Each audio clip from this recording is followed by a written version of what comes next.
कविता पर्वर संयोजना एक महत्वपूर्ण दिग किंतु एटी कहा जाए जितेबाला संयोजना आरंभ हुए संयोजना को आप संक्षिप्त करंतु एवं केवल ना डाकी दियंतु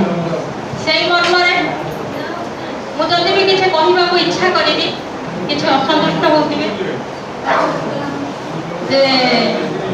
जड़े कवितार पूर्वापर प्रसंग कहवाक इच्छा करूला बेले आउ जड़े कहले से सब बंद कर कविता पढ़ु कविता पढ़ु आम समस्ते कविता शुणा आग्रही अच्छु तेणु से मर्म आम आज अनेक वर्षा भिजा कविता शुणा सहित भीतर कनिका अनेक कविता भी शुणिले तेणु मत जिते संयोजक महोदय देले कविता संयोजना करने से प्रथम कवितार शीर्षक था बरसा राणी किंतु से छकी पकई देले कहले ना ना सी कविताटा पढ़ाबनी